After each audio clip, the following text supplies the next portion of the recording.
ಒಬ್ಬ ವಿದ್ಯಾರ್ಥಿ ದಿನಕ್ಕೆ 14 ಗಂಟೆ ಓದುತ್ತಾನೆ, ಇನ್ನೊಬ್ಬ ಕೇವಲ 5 ಗಂಟೆ ಓದುತ್ತಾನೆ.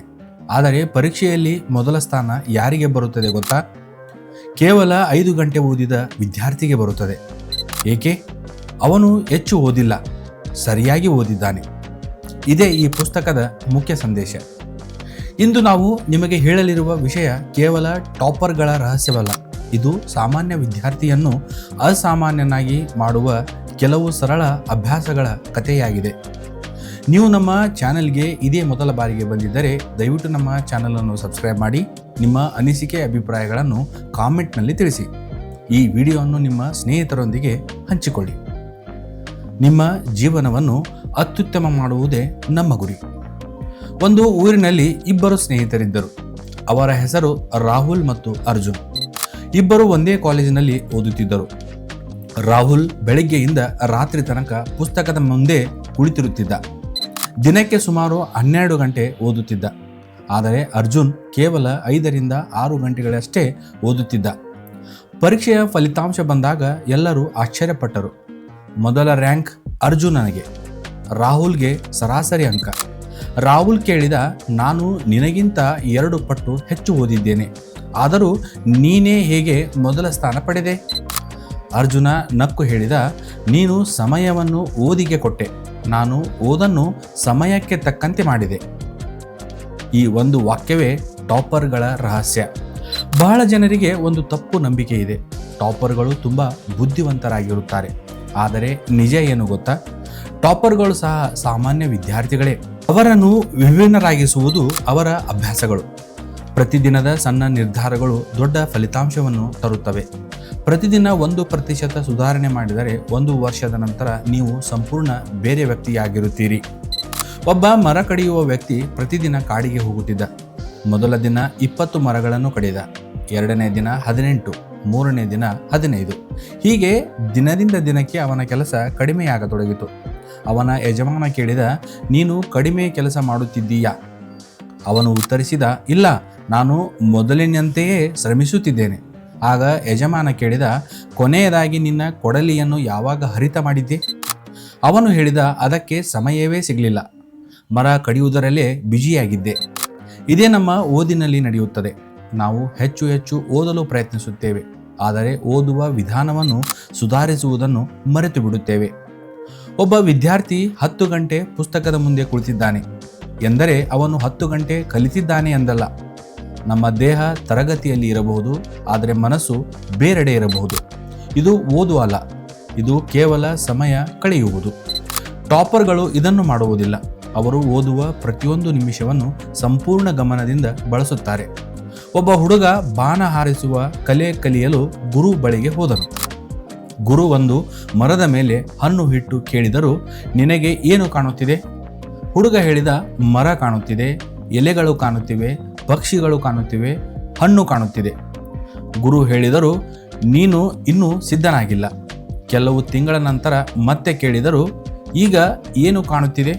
ಹುಡುಗ ಉತ್ತರಿಸಿದ, ನನಗೆ ಹಣ್ಣು ಮಾತ್ರ ಕಾಣುತ್ತಿದೆ.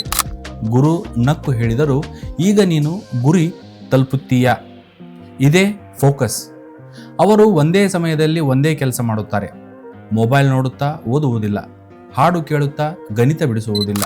ಪ್ರತಿ ಕೆಲಸಕ್ಕೆ ಸಂಪೂರ್ಣ ಗಮನ ಕೊಡುತ್ತಾರೆ. ಅದಕ್ಕಾಗಿಯೇ ಅವರ ಮೆದುಳು ಮಾಹಿತಿಯನ್ನು ಹೆಚ್ಚು ಸಮಯ ನೆನಪಿನಲ್ಲಿಟ್ಟುಕೊಳ್ಳುತ್ತದೆ. ಅನೇಕ ವಿದ್ಯಾರ್ಥಿಗಳು ಕೇವಲ ಪರೀಕ್ಷೆಗಾಗಿ ಓದುತ್ತಾರೆ. ಪರೀಕ್ಷೆ ಮುಗಿದ ತಕ್ಷಣ ಎಲ್ಲವೂ ಮರೆತು ಹೋಗುತ್ತದೆ. ಆದರೆ ಟಾಪರ್ಗಳು ಅರ್ಥ ಮಾಡಿಕೊಳ್ಳಲು ಓದುತ್ತಾರೆ. ಅವರಿಗೆ ವಿಷಯ ಅರ್ಥವಾದರೆ ಅದನ್ನು ಜೀವನ ಪೂರ್ತಿ ನೆನಪಿಡಬಹುದು. ಒಬ್ಬ ತಂದೆ ತನ್ನ ಮಗನಿಗೆ ಪ್ರತಿದಿನ ಮೀನು ತಂದು ಕೊಡುತ್ತಿದ್ದ.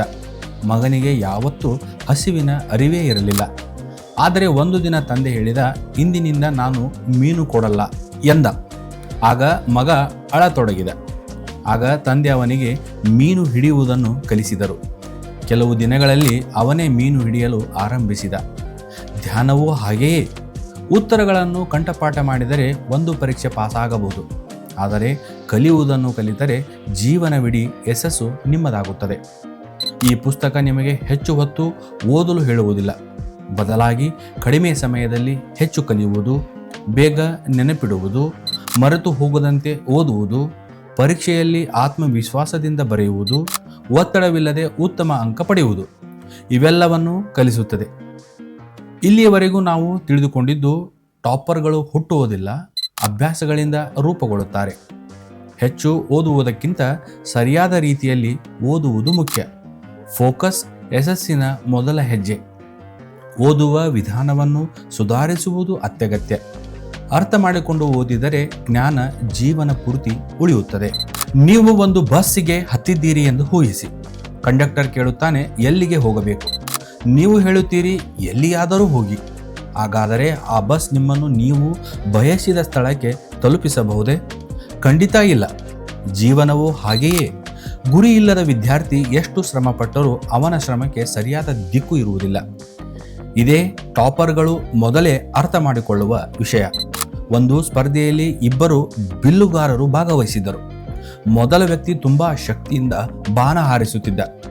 ಎರಡನೇ ವ್ಯಕ್ತಿ ಬಾಣ ಬಿಡುವ ಮೊದಲು ಕೆಲವು ಕ್ಷಣ ಗುರಿಯನ್ನು ನೋಡುತ್ತಿದ್ದ. ಕೊನೆಯಲ್ಲಿ ಯಾರು ಗೆದ್ದರು ಗೊತ್ತೇ? ಎರಡನೆಯ ವ್ಯಕ್ತಿ. ಏಕೆಂದರೆ ಬಲಕ್ಕಿಂತ ದಿಕ್ಕು ಮುಖ್ಯ. ಓದಿನಲ್ಲೂ ಇದೇ ನಿಯಮ. ಪ್ರತಿ ಬೆಳಿಗ್ಗೆ ಅವರು ತಮ್ಮನ್ನು ತಾವು ಕೇಳಿಕೊಳ್ಳುತ್ತಾರೆ, ಇಂದು ನಾನು ಏನು ಮುಗಿಸಬೇಕು? ಬಹಳ ವಿದ್ಯಾರ್ಥಿಗಳು ಹೀಗೆ ಯೋಚಿಸುತ್ತಾರೆ, ಇವತ್ತು ದಿನವಿಡೀ ಓದುತ್ತೇನೆ. ಆದರೆ ಟಾಪರ್ ಹೀಗೆ ಯೋಚಿಸುತ್ತಾನೆ, ಇಂದು ಗಣಿತದ 2 ಅಧ್ಯಾಯ, ವಿಜ್ಞಾನದ 30 ಪ್ರಶ್ನೆಗಳು ಮತ್ತು ಇಂಗ್ಲಿಷ್ನ 1 ಪಾಠ ಮುಗಿಸಬೇಕು. ಇದೇ ವ್ಯತ್ಯಾಸ. ಗುರಿಗಳು ಸ್ಮಾರ್ಟ್ ಆಗಿರಬೇಕು, ಅಂದರೆ ಸ್ಪೆಸಿಫಿಕ್ ಆಗಿರಬೇಕು, ಮೆಜರಬಲ್ ಆಗಿರಬೇಕು, ಆಕ್ಸೆಸಬಲ್ ಆಗಿರಬೇಕು, ರಿಲೆವೆಂಟ್ ಆಗಿರಬೇಕು ಮತ್ತು ಟೈಮ್ ಬಾಂಡ್ ಹೊಂದಿರಬೇಕು. ಒಬ್ಬ ಯುವಕ ಎತ್ತರದ ಬೆಟ್ಟ ಹತ್ತಲು ಹೊರಟ. ಮೊದಲ 1 ಗಂಟೆ ತುಂಬಾ ವೇಗವಾಗಿ ನಡೆಯಲು ಆರಂಭಿಸಿದ. ಸ್ವಲ್ಪ ಸಮಯದ ನಂತರ ಸುಸ್ತಾಯಿತು. ಅಷ್ಟರಲ್ಲಿ ಒಬ್ಬ ವೃದ್ಧ ನಿಧಾನವಾಗಿ ನಡೆಯುತ್ತಾ ಅವನನ್ನು ದಾಟಿ ಮುಂದೆ ಹೋದ. ಯುವಕ ಕೇಳಿದ, ನಾನು ನಿನಗಿಂತ ವೇಗವಾಗಿ ನಡೆದಿದ್ದೆ, ಆದರೂ ನೀನು ಮುಂದೆ ಹೇಗೆ ಬಂದೆ? ವೃದ್ಧ ನಕ್ಕು ಹೇಳಿದ, ನಾನು ವೇಗದ ಬಗ್ಗೆ ಯೋಚಿಸಲಿಲ್ಲ, ನಾನು ನಿಲ್ಲದೆ ನಡೆಯುವುದರ ಬಗ್ಗೆ ಯೋಚಿಸಿದೆ. ಟಾಪರ್ಗಳ ಯಶಸ್ಸು ಕೂಡ ಇದೆ. ಅವರು ಒಂದೇ ದಿನದಲ್ಲಿ ಎಲ್ಲವನ್ನು ಮುಗಿಸಲು ಪ್ರಯತ್ನಿಸುವುದಿಲ್ಲ. ಪ್ರತಿದಿನ ಸ್ವಲ್ಪ ಸ್ವಲ್ಪ ಮುಂದೆ ಸಾಗುತ್ತಾರೆ. ನೀವು ಪ್ರತಿದಿನ ಕೇವಲ ಒಂದು ಹೊಸ ವಿಷಯ ಕಲಿತರೂ 1 ವರ್ಷದ ನಂತರ ಸುಮಾರು 365 ಹೊಸ ವಿಷಯಗಳು ನಿಮ್ಮಲ್ಲಿರುತ್ತವೆ. ಸಣ್ಣ ಪ್ರಗತಿಯನ್ನು ಎಂದಿಗೂ ಕಡಿಮೆ ಅಂದಾಜು ಮಾಡಬೇಡಿ. ಟಾಪರ್ಗಳು ತುಂಬ ಗುರಿಯನ್ನು ಸ್ಪಷ್ಟವಾಗಿ ಬರೆಯುತ್ತಾರೆ. ಉದಾಹರಣೆಗೆ, ಚೆನ್ನಾಗಿ ಓದಬೇಕು, ಇದು ಗುರಿಯಲ್ಲ. ಮುಂದಿನ 30 ದಿನಗಳಲ್ಲಿ ಗಣಿತದ ಎಲ್ಲ ಅಧ್ಯಾಯಗಳನ್ನು ಪೂರ್ಣಗೊಳಿಸಿ 10 ಮಾದರಿ ಪ್ರಶ್ನೆ ಪತ್ರಿಕೆಗಳನ್ನು ಬಿಡಿಸುತ್ತೇನೆ. ಇದು ನಿಜವಾದ ಗುರಿ. ಒಬ್ಬ ವ್ಯಕ್ತಿ ದೊಡ್ಡ ಬಂಡೆಯನ್ನು ಒಡೆಯಲು ಪ್ರಯತ್ನಿಸುತ್ತಿದ್ದ. ಒಮ್ಮೆ ಹೊಡೆದ, ಏನೂ ಆಗಲಿಲ್ಲ. 10 ಬಾರಿ ಹೊಡೆದ, ಇನ್ನೂ ಏನೂ ಆಗಲಿಲ್ಲ. 50ನೇ ಬಾರಿ ಹೊಡೆದಾಗ ಬಂಡೆ 2 ತುಂಡಾಯಿತು. ಜನರು ಕೇಳಿದರು, ಕೊನೆಯ ಹೊಡೆತವೇ ಬಂಡೆಯನ್ನು ಒಡೆಯಿತು. ಆದರೆ ಅದು ಸತ್ಯವಲ್ಲ. ಮೊದಲ 49 ಹೊಡೆತಗಳು ಅಷ್ಟೇ ಮುಖ್ಯವಾಗಿದ್ದವು. ಓದಿನಲ್ಲೂ ಇದೇ ನಿಯಮ. ಪ್ರತಿದಿನದ ಸಣ್ಣ ಪ್ರಯತ್ನವೇ ಕೊನೆಗೆ ದೊಡ್ಡ ಫಲಿತಾಂಶವನ್ನು ಕೊಡುತ್ತದೆ. ಈ ನಿಯಮವನ್ನು ಅನೇಕ ಟಾಪರ್ಗಳು ಬಳಸುತ್ತಾರೆ. ಎಲ್ಲ ವಿಷಯಗಳು ಸಮಾನನಲ್ಲ. ಕೆಲವೇ ಅಧ್ಯಾಯಗಳಿಂದ ಹೆಚ್ಚು ಅಂಕ ಬರುತ್ತವೆ. ಆದ್ದರಿಂದ ಮೊದಲು ಪ್ರಮುಖ ವಿಷಯಗಳನ್ನು ಬಲಪಡಿಸುತ್ತಾರೆ. ಉದಾಹರಣೆಗೆ, ಒಂದು ಪರೀಕ್ಷೆಯಲ್ಲಿ 20% ಅಧ್ಯಾಯಗಳಿಂದ 80% ಪ್ರಶ್ನೆಗಳು ಬರುತ್ತಿದ್ದರೆ ಮೊದಲು ಆ 20% ಅನ್ನು ಸಂಪೂರ್ಣವಾಗಿ ಅರ್ಥ ಮಾಡಿಕೊಳ್ಳುತ್ತಾರೆ. ಇದರಿಂದ ಅವರ ಆತ್ಮವಿಶ್ವಾಸವು ಹೆಚ್ಚುತ್ತದೆ. ಇಬ್ಬರು ರೈತರು ಇದ್ದರು. ಮೊದಲ ರೈತ ಇಡೀ ಜಮೀನಿಗೆ ಒಂದೇ ಪ್ರಮಾಣದಲ್ಲಿ ನೀರು ಹಾಕಿದ. ಎರಡನೆಯ ರೈತ ಹೆಚ್ಚು ಬೆಳೆ ಇರುವ ಭಾಗಕ್ಕೆ ಹೆಚ್ಚು ನೀರು ಹಾಕಿದ. ಬೆಳೆ ಯಾರಿಗೆ ಹೆಚ್ಚು ಬಂತು? ಖಂಡಿತ ಎರಡನೇ ರೈತನಿಗೆ. ಏಕೆ? ಅವನು ತನ್ನ ಶಕ್ತಿಯನ್ನು ಸರಿಯಾದ ಸ್ಥಳದಲ್ಲಿ ಬಳಸಿದ. ವಿದ್ಯಾರ್ಥಿಯು ತನ್ನ ಸಮಯವನ್ನು ಮುಖ್ಯ ವಿಷಯಗಳಿಗೆ ನೀಡಬೇಕು. ಬೆಳಿಗ್ಗೆ ಎದ್ದ ತಕ್ಷಣ ಟಾಪರ್ ಮೊಬೈಲ್ ನೋಡುವುದಿಲ್ಲ. ಮೊದಲು ತಮ್ಮ ದಿನದ ಯೋಜನೆ ಮಾಡುತ್ತಾರೆ. ಉದಾಹರಣೆಗೆ, ಬೆಳಿಗ್ಗೆ 6ರಿಂದ 7 ಗಣಿತ, 7ರಿಂದ 7:30 ಪುನರಾವರ್ತನೆ, ಸಂಜೆ ವಿಜ್ಞಾನ ಪ್ರಶ್ನೆಗಳು, ರಾತ್ರಿ ಇವತ್ತಿನ ಓದಿನ ರಿವಿಷನ್. ಇದರಿಂದ ಮೆದುಳಿಗೆ ಸ್ಪಷ್ಟವಾದ ದಿಕ್ಕು ಸಿಗುತ್ತದೆ. ಒಬ್ಬ ವ್ಯಕ್ತಿ ಹಿಟ್ಟಿಗೆ ಹೊರುತ್ತಿದ್ದ. ಯಾರೋ ಕೇಳಿದರು, ಏನು ಮಾಡುತ್ತಿದ್ದೀಯಾ? ಅವನು ಹೇಳಿದ, ಹಿಟ್ಟಿಗೆ ಹೊರುತ್ತಿದ್ದೇನೆ. ಇನ್ನೊಬ್ಬ ವ್ಯಕ್ತಿಯನ್ನು ಅದೇ ಪ್ರಶ್ನೆ ಕೇಳಿದರು. ಅವನು ಹೇಳಿದ, ನಾನು ಒಂದು ಸುಂದರ ದೇವಾಲಯವನ್ನು ಕಟ್ಟುತ್ತಿದ್ದೇನೆ. ಇಬ್ಬರು ಒಂದೇ ಕೆಲಸ ಮಾಡುತ್ತಿದ್ದರು, ಆದರೆ ಒಬ್ಬನಿಗೆ ಕೆಲಸ ಕಾಣುತ್ತಿತ್ತು, ಇನ್ನೊಬ್ಬನಿಗೆ ಕನಸು ಕಾಣುತ್ತಿತ್ತು. ಟಾಪರ್ಗಳು ಓದನ್ನು ಕಷ್ಟ ಎಂದು ನೋಡುವುದಿಲ್ಲ, ಅದನ್ನು ತಮ್ಮ ಕನಸಿನ ದಾರಿ ಎಂದೇ ನೋಡುತ್ತಾರೆ. ನಿಮ್ಮ ಗುರಿ ಕೇವಲ ಪರೀಕ್ಷೆಯಲ್ಲಿ ಪಾಸ್ ಆಗುವುದಾದರೆ ನೀವು ಪಾಸ್ ಆಗಬಹುದು. ಆದರೆ ನಿಮ್ಮ ಗುರಿ ವಿಷಯವನ್ನು ಸಂಪೂರ್ಣವಾಗಿ ಅರ್ಥ ಮಾಡಿಕೊಳ್ಳುವುದಾದರೆ ಅಂಕಗಳು ನಿಮ್ಮ ಹಿಂದೆ ಬರುತ್ತವೆ. ನೀವು ಪರೀಕ್ಷೆಯ ಹಿಂದಿನ ದಿನ ಇಡೀ ರಾತ್ರಿ ಓದಿದ್ದೀರಿ, ಬೆಳಗ್ಗೆ ಎಲ್ಲವೂ ನೆನಪಿತ್ತು, ಪರೀಕ್ಷೆ ಚೆನ್ನಾಗಿ ಬರೆದಿರಿ. ಆದರೆ ಒಂದು ವಾರದ ನಂತರ ಅದೇ ವಿಷಯವನ್ನು ಯಾರಾದರೂ ಕೇಳಿದರೆ, ಅಯ್ಯೋ ನಾಲಿಗೆ ತುದಿಯಲ್ಲಿದೆ, ನೆನಪಾಗುತ್ತಿಲ್ಲ. ಇದು ಯಾಕೆ ಆಗುತ್ತದೆ? ಏಕೆಂದರೆ ನಾವು ಓದುತ್ತೇವೆ, ಆದರೆ ಮೆದುಳಿಗೆ ನೆನಪಿಡುವ ರೀತಿಯಲ್ಲಿ ಓದುವುದಿಲ್ಲ. ಟಾಪರ್ಗಳು ಹೆಚ್ಚು ಬುದ್ಧಿವಂತರಲ್ಲ, ಅವರು ಮೆದುಳಿನ ಕಾರ್ಯವಿಧಾನವನ್ನು ಅರ್ಥ ಮಾಡಿಕೊಂಡಿದ್ದಾರೆ. ಇಂದು ಅವರ ದೊಡ್ಡ ರಹಸ್ಯಗಳನ್ನು ತಿಳಿಯೋಣ. ವಿಕ್ರಮ್ ಎಂಬ ವಿದ್ಯಾರ್ಥಿ ಪ್ರತಿದಿನ 8 ಗಂಟೆ ಓದುತ್ತಿದ್ದ, ಆದರೆ ಪರೀಕ್ಷೆ ಬಂದಾಗ ಎಲ್ಲವೂ ಮರೆತು ಹೋಗುತ್ತಿತ್ತು. ಒಂದು ದಿನ ಅವನ ಶಿಕ್ಷಕರು ಕೇಳಿದರು, ನೀನು ಓದಿದ ನಂತರ ಪುಸ್ತಕವನ್ನು ಮುಚ್ಚುತ್ತೀಯಾ?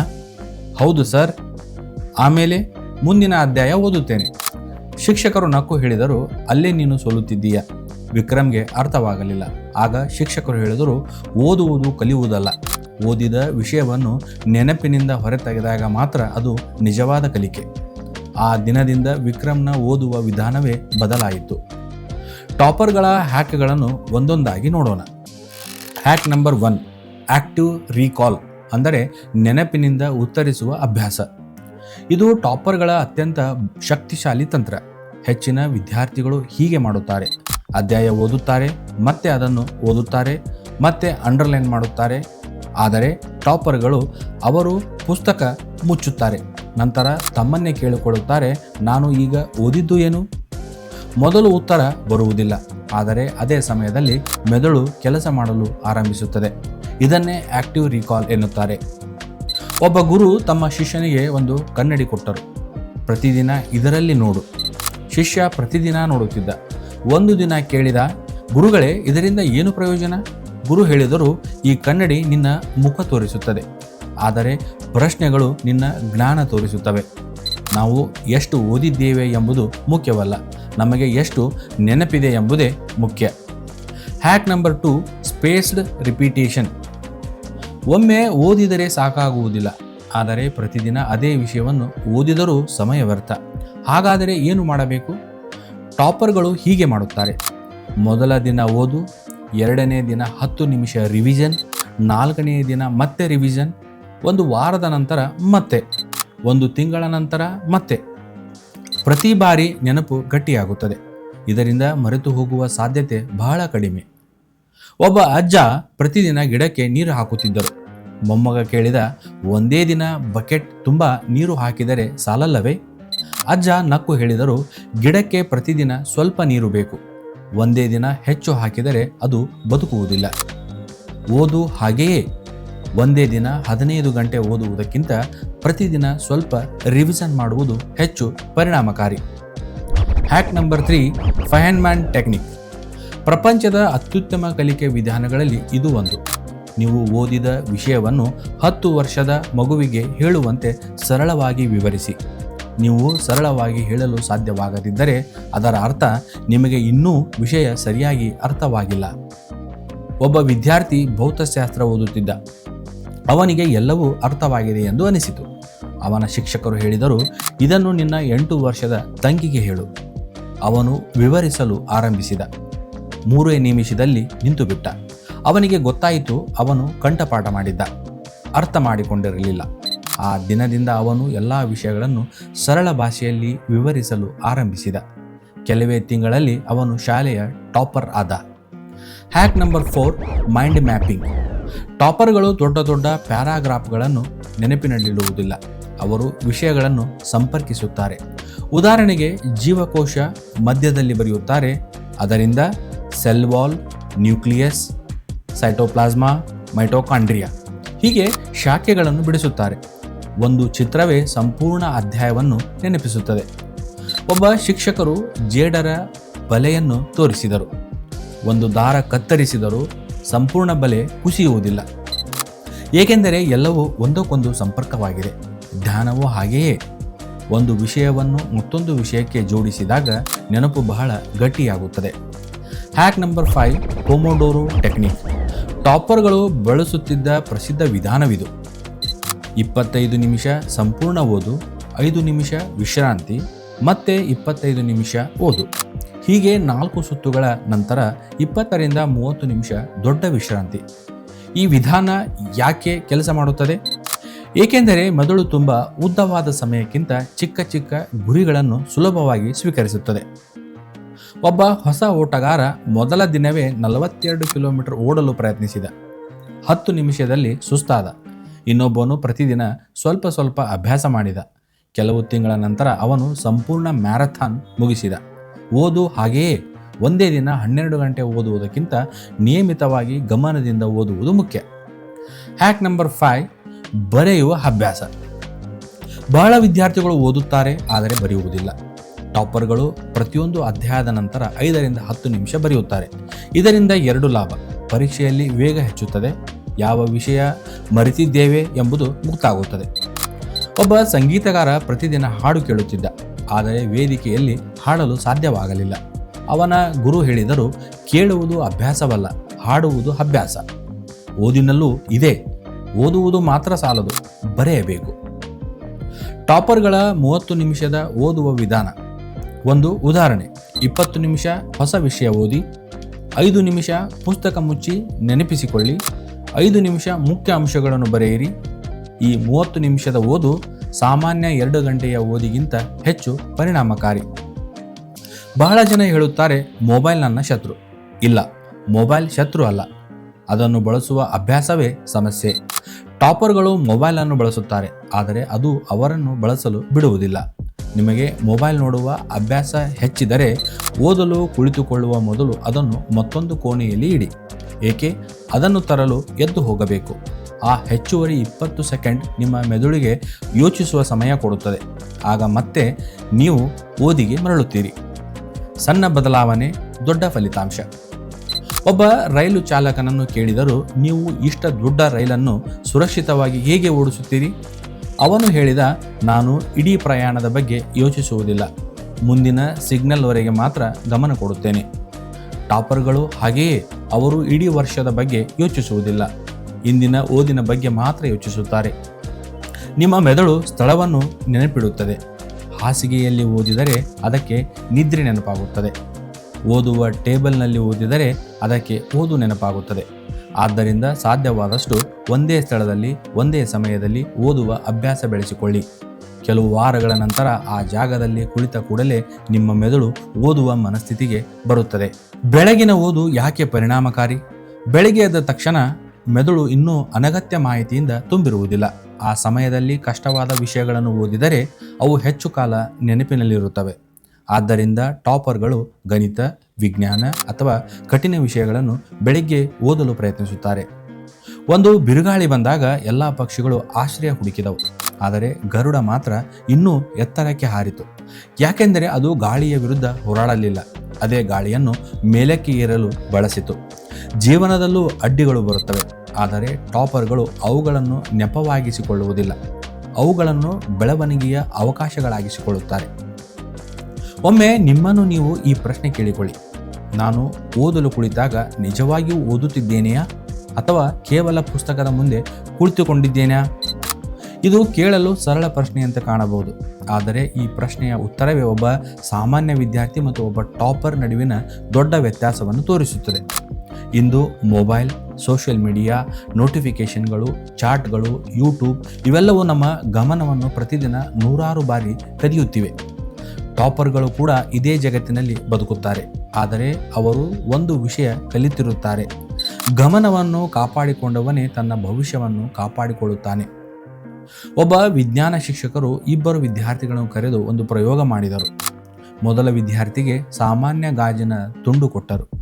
2ನೇ ವಿದ್ಯಾರ್ಥಿಗೆ ಒಂದು ಭೂತ ಕನ್ನಡಿ ಅಂದರೆ ಮ್ಯಾಗ್ನಿಫೈಯಿಂಗ್ ಗ್ಲಾಸ್ ಕೊಟ್ಟರು. ಇಬ್ಬರಿಗೂ ಒಂದು ಬಿಳಿ ಕಾಗದ ಕೊಟ್ಟು ಸೂರ್ಯನ ಬೆಳಕಿನಲ್ಲಿ ನಿಲ್ಲಿಸಿದರು. ಮೊದಲ ವಿದ್ಯಾರ್ಥಿ ಎಷ್ಟೇ ಪ್ರಯತ್ನಿಸಿದರೂ ಕಾಗದಕ್ಕೆ ಏನೂ ಆಗಲಿಲ್ಲ. 2ನೇ ವಿದ್ಯಾರ್ಥಿ ಭೂತ ಕನ್ನಡಿಯಿಂದ ಸೂರ್ಯನ ಕಿರಣವನ್ನು ಒಂದೇ ಬಿಂದುವಿನಲ್ಲಿ ಕೇಂದ್ರೀಕರಿಸಿದ. ಕೆಲವೇ ಕ್ಷಣಗಳಲ್ಲಿ ಕಾಗದ ಸುಡಲು ಆರಂಭಿಸಿತು. ಶಿಕ್ಷಕರು ಹೇಳಿದರು, ಸೂರ್ಯನ ಶಕ್ತಿ 2 ಕಡೆ ಒಂದೇ ಇತ್ತು, ಆದರೆ ಒಂದೇ ಸ್ಥಳದಲ್ಲಿ ಕೇಂದ್ರೀಕರಿಸಿದಾಗ ಅದಕ್ಕೆ ಶಕ್ತಿ ಸಿಕ್ಕಿತು. ನಮ್ಮ ಮನಸ್ಸು ಹಾಗೆಯೇ. ಚದುರಿದ ಗಮನಕ್ಕೆ ಶಕ್ತಿ ಇರುವುದಿಲ್ಲ. ಕೇಂದ್ರೀಕೃತ ಗಮನ ಪವಾಡ ಮಾಡುತ್ತದೆ. ಟಾಪರ್ಗಳು ಒಂದೇ ಕೆಲಸ ಮಾಡುತ್ತಾರೆ. ಬಹಳ ವಿದ್ಯಾರ್ಥಿಗಳು ಹೀಗೆ ಓದುತ್ತಾರೆ: 5 ನಿಮಿಷ ಓದು, ನಂತರ ವಾಟ್ಸಪ್, ಮತ್ತೆ ಇನ್ಸ್ಟಾಗ್ರಾಮ್, ಮತ್ತೆ ಯೂಟ್ಯೂಬ್, ಮತ್ತೆ ಓದು. ಇದನ್ನು ಅವರು ಮಲ್ಟಿ ಟಾಸ್ಕಿಂಗ್ ಎಂದುಕೊಳ್ಳುತ್ತಾರೆ. ಆದರೆ ವಿಜ್ಞಾನ ಏನು ಹೇಳುತ್ತದೆ ಗೊತ್ತಾ? ನಮ್ಮ ಮೆದುಳು ಒಂದೇ ಸಮಯದಲ್ಲಿ 2 ಆಳವಾದ ಕೆಲಸಗಳನ್ನು ಪರಿಣಾಮಕಾರಿಯಾಗಿ ಮಾಡಲಾರದು. ಪ್ರತಿ ಬಾರಿ ಗಮನ ಬದಲಾದಾಗ ಮತ್ತೆ ಓದಿಗೆ ಸಂಪೂರ್ಣವಾಗಿ ಮರಳಲು ಸಮಯ ಬೇಕಾಗುತ್ತದೆ. ಆದ್ದರಿಂದ ಟಾಪರ್ಗಳು ಒಂದು ಸಮಯದಲ್ಲಿ ಒಂದೇ ಕೆಲಸ ಮಾಡುತ್ತಾರೆ.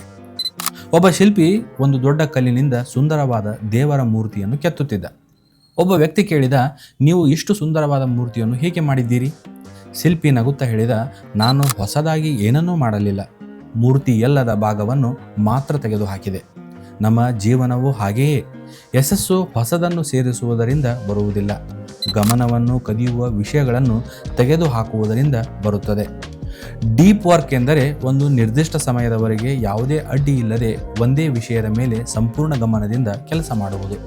ಉದಾಹರಣೆಗೆ, mobile silent mode, social media of, ಯಾವುದೇ ನೋಟಿಫಿಕೇಶನ್ ಇಲ್ಲ, ಒಂದೇ ಸಬ್ಜೆಕ್ಟ್. ಇದು ಕೇವಲ ಓದುವ ವಿಧಾನವಲ್ಲ, ಇದು ಟಾಪರ್ಗಳ ಜೀವನ ಶೈಲಿ.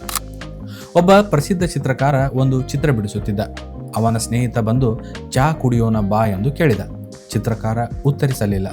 ಮತ್ತೊಬ್ಬ ಬಂದ, ಸ್ವಲ್ಪ ಮಾತನಾಡೋಣ ಬಾ ಎಂದು ಕೇಳಿದ. ಅವನು ಮತ್ತೆ ಉತ್ತರಿಸಲಿಲ್ಲ. 3 ಗಂಟೆಗಳ ನಂತರ ಚಿತ್ರ ಮುಗಿಸಿ ಹೊರಗೆ ಬಂದ. ಸ್ನೇಹಿತರು ಕೇಳಿದರು, ಇಷ್ಟು ಹೊತ್ತು ಯಾಕೆ ಮಾತನಾಡಲಿಲ್ಲ? ಚಿತ್ರಕಾರ ಹೇಳಿದ, ನಾನು ಮಾತನಾಡುತ್ತಿದ್ದರೆ ನನ್ನ ಮನಸ್ಸು ಚಿತ್ರದಿಂದ ಹೊರಬರುತ್ತಿತ್ತು. ಯಶಸ್ಸಿಗೆ ಕೆಲವೊಮ್ಮೆ ಮೌನವೇ ಬೆಲೆ. ನೀವು ಎಂದಾದರೂ ಹೀಗೆ ಹೇಳಿದ್ದೀರಾ? ಇವತ್ತು ಬೇಡ, ನಾಳೆಯಿಂದ ಚೆನ್ನಾಗಿ ಓದುತ್ತೇನೆ. ಆ ನಾಳೆ ಬಂದಾಗ ಸೋಮವಾರದಿಂದ ಶುರು ಮಾಡುತ್ತೇನೆ. ಸೋಮವಾರ ಬಂದಾಗ ಈ ತಿಂಗಳು ಹೋಗಲಿ, ಮುಂದಿನ ತಿಂಗಳಿಗೆ ಪಕ್ಕಾ. ಹೀಗೆ ದಿನಗಳು, ವಾರಗಳು, ತಿಂಗಳುಗಳು ಕಳೆದು ಹೋಗುತ್ತವೆ. ಕೊನೆಯಲ್ಲಿ ಪರೀಕ್ಷೆ ಹತ್ತಿರ ಬಂದಾಗ ಮಾತ್ರ ಭಯ ಶುರುವಾಗುತ್ತದೆ. ಪ್ರಶ್ನೆ ಏನೆಂದರೆ, ನಮಗೆ ಓದಲು ಇಷ್ಟವಿಲ್ಲವೇ? ಇಲ್ಲ, ನಾವು ಓದನ್ನು ಆರಂಭಿಸಲು ಕಷ್ಟಪಡುತ್ತೇವೆ. ಟಾಪರ್ಗಳು ಈ ರಹಸ್ಯವನ್ನು ಬಹಳ ಬೇಗ ಅರ್ಥ ಮಾಡಿಕೊಳ್ಳುತ್ತಾರೆ. ಒಬ್ಬ ರೈತನಿಗೆ 2 ಹೊಲಗಳಿದ್ದವು. ಮೊದಲ ಹೊಲದಲ್ಲಿ ಅವನು ಪ್ರತಿದಿನ ಸ್ವಲ್ಪ ಕೆಲಸ ಮಾಡುತ್ತಿದ್ದ. 2ನೆಯ ಹೊಲಕ್ಕೆ ನಾಳೆ ಹೋಗುತ್ತೇನೆ ಎಂದು ಮುಂದೂಡುತ್ತಿದ್ದ. ಕೆಲವು ತಿಂಗಳ ನಂತರ ಮೊದಲ ಹೊಲ ಹಸಿರಿನಿಂದ ಕಂಗೊಳಿಸುತ್ತಿತ್ತು. 2ನೆಯ ಹೊಲ ಕಳೆಗಳಿಂದ ತುಂಬಿತ್ತು. ರೈತ ಅರ್ಥ ಮಾಡಿಕೊಂಡ, ಭೂಮಿ ಕಾಯುವುದಿಲ್ಲ, ಕಾಲವೂ ಕಾಯುವುದಿಲ್ಲ. ಓದು ಹಾಗೆಯೇ. ಪ್ರತಿದಿನ ಬಿಟ್ಟರೆ ವಿಷಯಗಳು ಕಳೆಗಳಂತೆ ಕಷ್ಟವಾಗುತ್ತವೆ. ಪ್ರೋಕ್ರಾಸ್ಟಿನೇಷನ್ ಯಾಕೆ ಬರುತ್ತದೆ? ಬಹಳ ಜನರು ಭಾವಿಸುತ್ತಾರೆ, ನಾನು ಸೋಮಾರಿ. ಆದರೆ ಇದು ಸಂಪೂರ್ಣ ಸತ್ಯವಲ್ಲ. ಹೆಚ್ಚಿನ ಬಾರಿ ನಾವು ಓದನ್ನು ಮುಂದೂಡುವ ಕಾರಣಗಳು: ಕೆಲಸ ತುಂಬ ದೊಡ್ಡದಾಗಿ ಕಾಣುವುದು, ಎಲ್ಲಿಂದ ಆರಂಭಿಸಬೇಕು ಎಂಬುದು ಗೊತ್ತಿಲ್ಲ, ತಪ್ಪಾಗಬಹುದೆಂಬ ಭಯ, ಮೊಬೈಲ್ನ ತಕ್ಷಣದ ಮನರಂಜನೆ. ಟಾಪರ್ಗಳು ಇದನ್ನು ಗುರುತಿಸುತ್ತಾರೆ. ಒಬ್ಬ ಹುಡುಗ ದೊಡ್ಡ ಬೆಟ್ಟವನ್ನು ನೋಡಿ, ನಾನು ಇದನ್ನು ಹತ್ತಲು ಸಾಧ್ಯವಿಲ್ಲ ಎಂದು ಕುಳಿತ. ಅಷ್ಟರಲ್ಲಿ ಒಬ್ಬ ವೃದ್ಧ ಬಂದು ಹೇಳಿದ, ನಿನ್ನ ಮುಂದಿನ ಹೆಜ್ಜೆ ಎಷ್ಟು ದೂರ? ಹುಡುಗ ಹೇಳಿದ, 1 ಅಡಿ. ವೃದ್ಧ ನಗುತ್ತಾ ಹೇಳಿದರು, ಮೊದಲು ಆ 1 ಅಡಿ ಇಡು. ಕೆಲವು ಗಂಟೆಗಳ ನಂತರ ಅವನು ಬೆಟ್ಟದ ತುದಿಯಲ್ಲಿದ್ದ. ಯಶಸ್ಸು ಒಂದೇ ದೊಡ್ಡ ಜಿಗತದಿಂದ ಬರುವುದಿಲ್ಲ, ಒಂದು ಸಣ್ಣ ಹೆಜ್ಜೆಯಿಂದ ಆರಂಭವಾಗುತ್ತದೆ. 2 ಮಿನಿಟ್ ರೂಲ್. ಇದು ಟಾಪರ್ಗಳ ಅತ್ಯಂತ ಸರಳವಾದ ಅಭ್ಯಾಸ. ನಿಮಗೆ ಓದಲು ಮನಸ್ಸಾಗದಿದ್ದರೆ ನಿಮ್ಮ ಮನಸ್ಸಿಗೆ ಹೀಗೆ ಹೇಳಿ, ನಾನು ಕೇವಲ 2 ನಿಮಿಷ ಮಾತ್ರ ಓದುತ್ತೇನೆ. 2 ನಿಮಿಷದ ನಂತರ ಏನಾಗುತ್ತದೆ ಗೊತ್ತಾ? ಹೆಚ್ಚಿನ ಬಾರಿ ನೀವು ಮುಂದುವರಿಸುತ್ತೀರಿ. ಏಕೆಂದರೆ ಆರಂಭಿಸುವುದೇ ದೊಡ್ಡ ಕಷ್ಟ, ಮುಂದುವರಿಸುವುದು ಅಲ್ಲ. ಒಬ್ಬ ಚಿಕ್ಕ ಹುಡುಗಿ ಮೊದಲ ದಿನ ಸೈಕಲ್ ಕಲಿಯಲು ಹೆದರಿದಳು. ತಂದೆ ಹೇಳಿದರು, ಕೇವಲ 2 ಪೆಡಲ್ ಹೊಡೆ ಎಂದು ಪ್ರೋತ್ಸಾಹಿಸಿದರು. ಅವಳು 2 ಪೆಡಲ್ ಹೊಡೆದಳು. ನಂತರ 5, ನಂತರ 10. ಸ್ವಲ್ಪ ಸಮಯದ ನಂತರ ಅವಳು ಇಡೀ ರಸ್ತೆಯನ್ನು ಸೈಕಲಿನಲ್ಲೇ ಸುತ್ತಿದಳು. ಜೀವನದ ಪ್ರತಿಯೊಂದು ದೊಡ್ಡ ಕೆಲಸವು ಸಣ್ಣ ಆರಂಭದಿಂದಲೇ ಶುರುವಾಗುತ್ತದೆ. Habit loop. ಪ್ರತಿ ಅಭ್ಯಾಸಕ್ಕೂ 3 ಹಂತಗಳಿವೆ. 1 ಸಂಕೇತ, ಉದಾಹರಣೆಗೆ ಸಂಜೆ 6 ಗಂಟೆ. 2 ಅಭ್ಯಾಸ, ಪುಸ್ತಕ ತೆರೆದು ಓದುವುದು. 3 ಬಹುಮಾನ, 30 ನಿಮಿಷ ಓದಿದ ನಂತರ 10 ನಿಮಿಷ ವಿಶ್ರಾಂತಿ. ಇದನ್ನು ಪ್ರತಿದಿನ ಮಾಡಿದರೆ ಓದುವುದು ಒಂದು ಅಭ್ಯಾಸವಾಗುತ್ತದೆ. ನಂತರ ಬಲವಂತವಾಗಿ ಓದಲು ಬೇಕಾಗುವುದಿಲ್ಲ. ಪ್ರತಿದಿನ ಬೆಳಗ್ಗೆ ನೀವು ಹಲ್ಲು ಯಾಕೆ ಉಜ್ಜುತ್ತೀರಿ? ಪ್ರತಿದಿನ ಅದರ ಬಗ್ಗೆ ಯೋಚಿಸುತ್ತೀರಾ? ಇಲ್ಲ, ಅದು ಅಭ್ಯಾಸವಾಗಿದೆ. ಓದು ಹಾಗೆಯೇ ಪ್ರತಿದಿನ ಒಂದೇ ಸಮಯದಲ್ಲಿ ಓದಿದರೆ ಕೆಲವು ವಾರಗಳ ನಂತರ ಅದು ಸಹಜವಾಗುತ್ತದೆ. ಬಹಳ ವಿದ್ಯಾರ್ಥಿಗಳು ಹೇಳುತ್ತಾರೆ, ಇವತ್ತು ಮೂಡಿಲ್ಲ. ಆದರೆ ಟಾಪರ್ಗಳು ಮೂಡ್ ಬಂದ ಮೇಲೆ ಓದುವುದಿಲ್ಲ. ಓದಲು ಶುರು ಮಾಡಿದರೆ ಮೂಡ್ ತಾನೇ ಬರುತ್ತದೆ. ಇದು ದೊಡ್ಡ ವ್ಯತ್ಯಾಸ. ಒಬ್ಬ ಹುಡುಗ ಪ್ರಸಿದ್ಧ ಸಂಗೀತಗಾರನನ್ನು ಕೇಳಿದ, ನಿಮಗೆ ಪ್ರತಿದಿನ ಅಭ್ಯಾಸ ಮಾಡಲು ಪ್ರೇರಣೆ ಹೀಗೆ ಬರುತ್ತದೆ? ಸಂಗೀತಗಾರ ನಕ್ಕು ಹೇಳಿದರು, ನಾನು ಪ್ರೇರಣೆಗೆ ಕಾಯುವುದಿಲ್ಲ.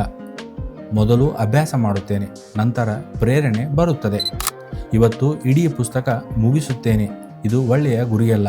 ಬದಲಾಗಿ 10 ಪುಟ, 20 ಪ್ರಶ್ನೆಗಳು, 30 ನಿಮಿಷ ಡೀಪ್ ಸ್ಟಡಿ, ಇಂತಹ ಗುರಿಗಳು ಸುಲಭವಾಗಿ ಮುಗಿಯುತ್ತವೆ. ಮುಗಿಸಿದಾಗ ಆತ್ಮವಿಶ್ವಾಸ ಹೆಚ್ಚುತ್ತದೆ. ಒಬ್ಬ ಹುಡುಗ ಬಂಡೆಯ ಮೇಲೆ ಬಿದ್ದ ನೀರಿನ ಹನಿಯನ್ನು ನೋಡಿ ನಕ್ಕ. ಇದರಿಂದ ಏನಾಗುತ್ತದೆ? ವರ್ಷಗಳ ನಂತರ ಅದೇ ಜಾಗಕ್ಕೆ ಬಂದಾಗ ಅದೇ ಹನಿಗಳು ಬಂಡೆಯಲ್ಲಿ ಸಣ್ಣ ಗುಂಡಿ ಮಾಡಿದ್ದವು. ಅವನ ತಾತ ಹೇಳಿದರು, ಶಕ್ತಿ ದೊಡ್ಡದಾಗಿರಬೇಕೆಂದಿಲ್ಲ, ನಿರಂತರವಾಗಿರಬೇಕು. ಟಾಪರ್ಗಳ ಗೋಲ್ಡನ್ ರೂಲ್: ಅವರು ಪ್ರತಿದಿನ ಓದುತ್ತಾರೆ. ಕಡಿಮೆ ಸಮಯವಾದರೂ ಓದುತ್ತಾರೆ. ಆದರೆ ಒಂದು ದಿನವೂ ಸಂಪೂರ್ಣ ಬಿಡುವುದಿಲ್ಲ. ಯಾಕೆಂದರೆ ಒಂದು ದಿನ ಬಿಡುವುದು 2ನೇ ದಿನ ಬಿಡಲು ಕಾರಣವಾಗುತ್ತದೆ. ಒಮ್ಮೆ ಕಣ್ಣು ಮುಚ್ಚಿ ಯೋಚಿಸಿ, ಇಂದಿನಿಂದ 5 ವರ್ಷಗಳ ನಂತರದ ನಿಮ್ಮನ್ನು ನೀವು ಯಾವ ಜೀವನ ಬಯಸುತ್ತೀರಿ? ಒಳ್ಳೆಯ ಕೆಲಸ, ಉತ್ತಮ ಆದಾಯ, ಕುಟುಂಬದ ಹೆಮ್ಮೆ, ಆ ಜೀವನವನ್ನು ಕಟ್ಟುವ ಕೆಲಸ? ಇಂದಿನ ಈ 1 ಗಂಟೆಯ ಓದಿನಿಂದ ಆರಂಭವಾಗುತ್ತದೆ. ಪ್ರತಿ ಬಾರಿ ಓದಲು ಮನಸ್ಸಾಗದಿದ್ದಾಗ ನಿಮ್ಮ ಭವಿಷ್ಯದ ನಿಮ್ಮ ಮುಖವನ್ನು ನೆನಪಿಸಿಕೊಳ್ಳಿ. ಮಾಕ್ ಟೆಸ್ಟ್ ಟಾಪರ್ಗಳ ರಹಸ್ಯ ಆಯುಧ. ಬಹಳ ವಿದ್ಯಾರ್ಥಿಗಳು ಪುಸ್ತಕ ಓದುತ್ತಾರೆ, ಆದರೆ ಟಾಪರ್ಗಳು ಪ್ರಶ್ನೆ ಪತ್ರಿಕೆಗಳನ್ನು ಬಿಡಿಸುತ್ತಾರೆ.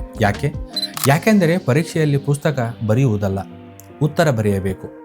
ಮಾಕ್ ಟೆಸ್ಟ್ಗಳಿಂದ ನಿಮಗೆ ತಿಳಿಯುತ್ತದೆ ಸಮಯವನ್ನು ಹೇಗೆ ಬಳಸಬೇಕು, ಯಾವ ವಿಷಯದಲ್ಲಿ ತಪ್ಪಾಗುತ್ತಿದೆ, ಯಾವ ಅಧ್ಯಾಯವನ್ನು ಮತ್ತೆ ಓದಬೇಕು, ಪರೀಕ್ಷೆಯ ಭಯವನ್ನು ಹೇಗೆ ಕಡಿಮೆ ಮಾಡಬೇಕು. ಒಬ್ಬ ಬ್ಯಾಟ್ಸ್ಮನ್ ಪಂದ್ಯಕ್ಕಿಂತ ಮೊದಲು ಸಾವಿರಾರು ಚೆಂಡುಗಳನ್ನು ಅಭ್ಯಾಸ ಮಾಡುತ್ತಾನೆ. ಯಾಕೆ? ಪಂದ್ಯದ ದಿನ ಮೊದಲ ಬಾರಿಗೆ ಬ್ಯಾಟ್ ಹಿಡಿಯುವುದಿಲ್ಲ. ಅದೇ ರೀತಿ ಟಾಪರ್ಗಳು ಪರೀಕ್ಷೆಯ ದಿನ ಮೊದಲ ಬಾರಿಗೆ ಪ್ರಶ್ನೆ ಪತ್ರಿಕೆ ನೋಡುವುದಿಲ್ಲ. ಅವರು ಈಗಾಗಲೇ ಹಲವಾರು ಮಾಕ್ ಟೆಸ್ಟ್ ಬರೆದಿರುತ್ತಾರೆ. ಟಾಪರ್ಗಳು ಒಂದು ವಿಶೇಷ ನೋಟ್ಬುಕ್ ಇಟ್ಟುಕೊಳ್ಳುತ್ತಾರೆ. ಅದರ ಹೆಸರು ಮಿಸ್ಟೇಕ್ ಬುಕ್. ಪ್ರತಿ ಮಾಕ್ ಟೆಸ್ಟ್ನಲ್ಲಿ ಮಾಡಿದ ತಪ್ಪುಗಳನ್ನು ಅದರಲ್ಲಿ ಬರೆಯುತ್ತಾರೆ. ಮುಂದಿನ ಪರೀಕ್ಷೆಯಲ್ಲಿ ಅದೇ ತಪ್ಪು ಮರುಕಳಿಸುವುದಿಲ್ಲ. ಜಾಣ ವಿದ್ಯಾರ್ಥಿ ತಪ್ಪು ಮಾಡುವುದಿಲ್ಲ ಎನ್ನುವುದಲ್ಲ, ಒಂದೇ ತಪ್ಪನ್ನು 2 ಬಾರಿ ಮಾಡುವುದಿಲ್ಲ. ಒಬ್ಬ ಶಿಷ್ಯ ಪ್ರತಿದಿನ ಒಂದೇ ತಪ್ಪು ಮಾಡುತ್ತಿದ್ದ. ಗುರು ಹೇಳಿದರು, ತಪ್ಪು ಮಾಡುವುದು ಸಮಸ್ಯೆಯಲ್ಲ, ತಪ್ಪಿನಿಂದ ಕಲಿಯದಿರುವುದೇ ಸಮಸ್ಯೆ. ಆ ದಿನದಿಂದ ಶಿಷ್ಯ ತನ್ನ ಪ್ರತಿಯೊಂದು ತಪ್ಪನ್ನು ಬರೆದುಕೊಂಡ. ಕೆಲವು ತಿಂಗಳ ನಂತರ ಅವನೇ ಅತ್ಯುತ್ತಮ ಶಿಲ್ಪಿಯಾದ. ಪರೀಕ್ಷೆಯ ಹಿಂದಿನ ದಿನ ಏನು ಮಾಡಬೇಕು? ಬಹಳ ವಿದ್ಯಾರ್ಥಿಗಳು ಇಡೀ ರಾತ್ರಿ ಜಾಗರಣೆ ಮಾಡುತ್ತಾರೆ. ಇದು ದೊಡ್ಡ ತಪ್ಪು. ಟಾಪರ್ಗಳು ಹೊಸ ವಿಷಯ ಆರಂಭಿಸುವುದಿಲ್ಲ. ಮುಖ್ಯ ಸೂತ್ರಗಳನ್ನು ಮಾತ್ರ ನೋಡುತ್ತಾರೆ. ಚೆನ್ನಾಗಿ ನಿದ್ರೆ ಮಾಡುತ್ತಾರೆ. ಬೆಳಿಗ್ಗೆ ಶಾಂತ ಮನಸ್ಸಿನಿಂದ ಪರೀಕ್ಷೆಗೆ ಹೋಗುತ್ತಾರೆ. ಒಬ್ಬ ಬಿಲ್ಲುಗಾರ ಸ್ಪರ್ಧೆಯ ಹಿಂದಿನ ರಾತ್ರಿ ಅಭ್ಯಾಸ ಮಾಡಲಿಲ್ಲ. ಬದಲಾಗಿ ಬೇಗ ಮಲಗಿದ. ಅವನ ಸ್ನೇಹಿತ ಕೇಳಿದ, ಇವತ್ತು ಅಭ್ಯಾಸ ಮಾಡುತ್ತಿಲ್ಲವೇ? ಅವನು ಉತ್ತರಿಸಿದ, ಇವತ್ತು ನನ್ನ ಕೈಗೆ ಅಲ್ಲ, ನನ್ನ ಮನಸ್ಸಿಗೆ ವಿಶ್ರಾಂತಿ ಬೇಕು. ಮುಂದಿನ ದಿನ ಅವನೇ ಮೊದಲ ಬಹುಮಾನ ಗೆದ್ದ. ಪರೀಕ್ಷೆಯ ಸಮಯದಲ್ಲಿ ಪ್ರಶ್ನೆ ಪತ್ರಿಕೆ ಕೈಗೆ ಸಿಕ್ಕ ತಕ್ಷಣ ಮೊದಲು ಸಂಪೂರ್ಣ ಓದಿ. ಸುಲಭ ಪ್ರಶ್ನೆಗಳನ್ನು ಮೊದಲು ಉತ್ತರಿಸಿ. ಸಮಯವನ್ನು ಗಮನಿಸಿ. ಕೊನೆಯ 10 ನಿಮಿಷ ಉತ್ತರಗಳನ್ನು ಪರಿಶೀಲಿಸಿ. ಟಾಪರ್ಗಳು ಆತರ ಪಡುವುದಿಲ್ಲ.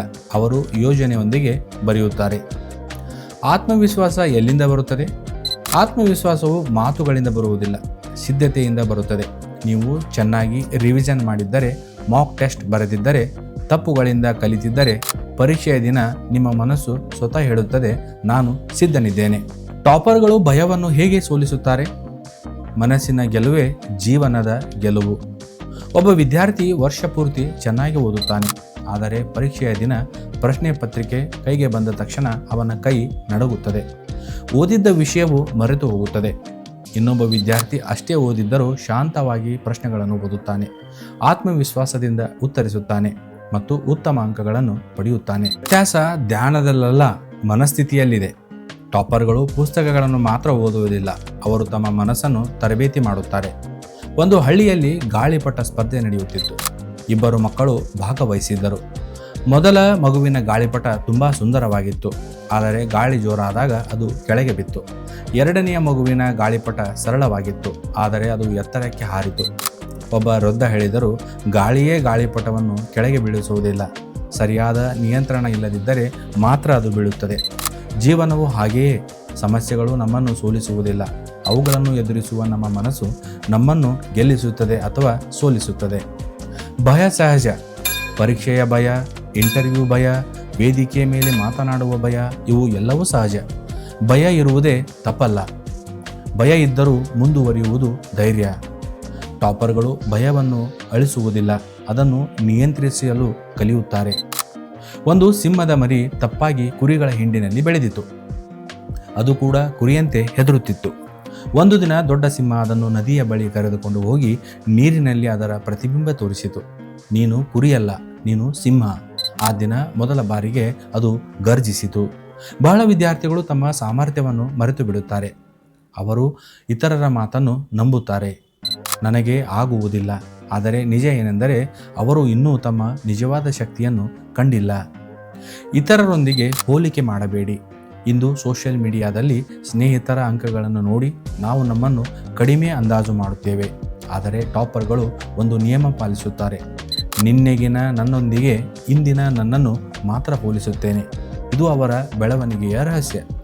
ವಿಫಲತೆ ಅಂದರೆ ಅಂತ್ಯವಲ್ಲ. ಒಂದು ಪರೀಕ್ಷೆಯಲ್ಲಿ ಕಡಿಮೆ ಅಂಕ ಬಂದರೆ ಬಹಳ ವಿದ್ಯಾರ್ಥಿಗಳು ತಮ್ಮ ಕನಸನ್ನೇ ಬಿಟ್ಟು ಬಿಡುತ್ತಾರೆ. ಆದರೆ ಟಾಪರ್ಗಳು ಕೇಳುವ ಪ್ರಶ್ನೆಯೇ ಬೇರೆ. ನಾನು ಇದರಿಂದ ಏನು ಕಲಿಯಬಹುದು? ಅದೇ ಪ್ರಶ್ನೆ ಅವರನ್ನು ಮತ್ತೆ ಎದ್ದು ನಿಲ್ಲಿಸುತ್ತದೆ. ಥಾಮಸ್ ಆಲ್ವಾ ಎಡಿಸನ್ ಸಾವಿರಾರು ಬಾರಿ ಪ್ರಯತ್ನಿಸಿದರು, ಪ್ರತಿ ಬಾರಿ ವಿಫಲನಾದರು. ಯಾರೋ ಕೇಳಿದರು, ನೀವು ಸಾವಿರಾರು ಬಾರಿ ಸೋತಿದ್ದೀರಿ. ಅವರು ನಗುತ್ತಾ ಹೇಳಿದರು, ನಾನು ಸೋತಿಲ್ಲ, ಕೆಲಸ ಮಾಡದ ಸಾವಿರ ವಿಧಾನಗಳನ್ನು ಕಲಿತಿದ್ದೇನೆ. ಯಶಸ್ಸಿನ ದಾರಿ ಯಾವಾಗಲೂ ನೇರವಾಗಿರುವುದಿಲ್ಲ. ಆತ್ಮವಿಶ್ವಾಸವನ್ನು ಹೇಗೆ ಬೆಳೆಸಿಕೊಳ್ಳಬೇಕು? ಟಾಪರ್ಗಳು ಪ್ರತಿದಿನ ಸಣ್ಣ ಸಣ್ಣ ಗೆಲುವುಗಳನ್ನು ನಿರ್ಮಿಸುತ್ತಾರೆ. ಇಂದಿನ ಗುರಿ ಮುಗಿಸಿದರು, ಒಂದು ಮಾಕ್ ಟೆಸ್ಟ್ ಚೆನ್ನಾಗಿ ಬರೆದರು, ನಿನ್ನೆಗಿಂತ ಇಂದು ಹೆಚ್ಚು ಕಲಿತರು. ಈ ಸಣ್ಣ ಗೆಲುವುಗಳೇ ದೊಡ್ಡ ಆತ್ಮವಿಶ್ವಾಸವನ್ನು ಕಟ್ಟುತ್ತವೆ. ಟಾಪರ್ಗಳ ಬೆಳಗಿನ ಅಭ್ಯಾಸ. ಬಹಳ ಯಶಸ್ವಿ ವಿದ್ಯಾರ್ಥಿಗಳು ಬೆಳಿಗ್ಗೆ ಈ 3 ಪ್ರಶ್ನೆಗಳನ್ನು ಕೇಳಿಕೊಳ್ಳುತ್ತಾರೆ. 1. ಇಂದು ನಾನು ಏನು ಕಲಿಯುತ್ತೇನೆ? 2. ಇಂದು ನಾನು ನಿನ್ನೆಗಿಂತ ಹೇಗೆ ಉತ್ತಮವಾಗುತ್ತೇನೆ? 3. ಇಂದು ನಾನು ಯಾವ ಒಂದು ಕೆಲಸವನ್ನು ಖಂಡಿತ ಮುಗಿಸುತ್ತೇನೆ? ಈ 3 ಪ್ರಶ್ನೆಗಳು ಅವರ ದಿನಕ್ಕೆ ಸ್ಪಷ್ಟ ದಿಕ್ಕು ಕೊಡುತ್ತವೆ. ಕೃತಜ್ಞತೆಯ ಶಕ್ತಿ.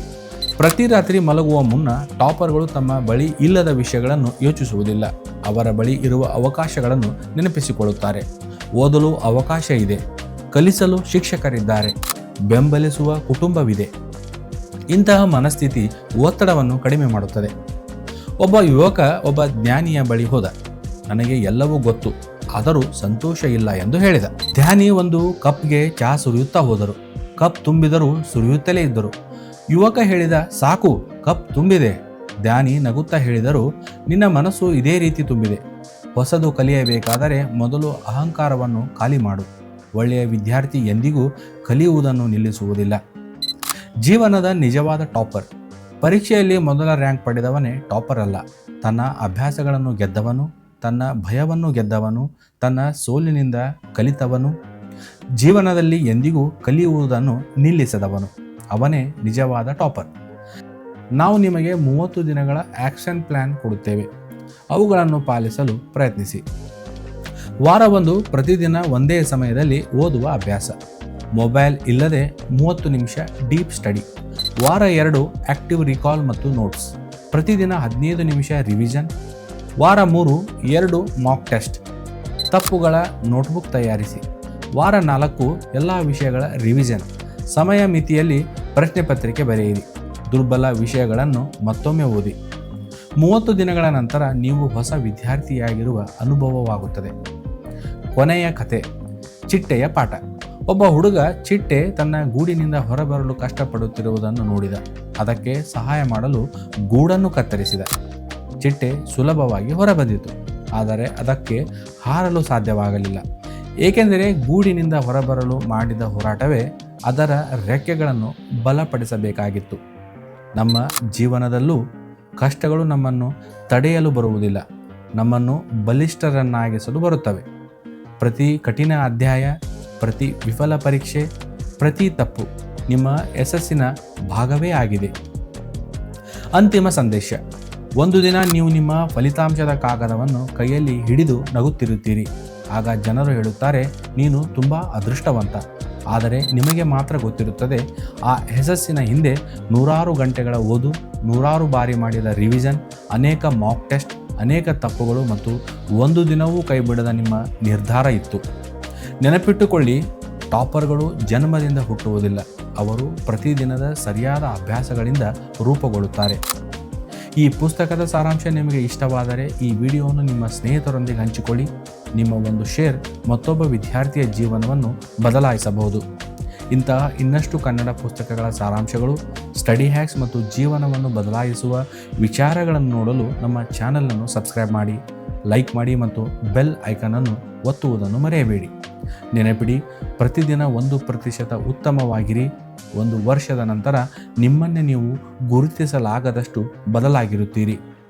ಧನ್ಯವಾದಗಳು. ಭೇಟಿಯಾಗೋಣ ಮತ್ತೊಂದು ಅದ್ಭುತ ಪುಸ್ತಕದ ಸಾರಾಂಶದಲ್ಲಿ.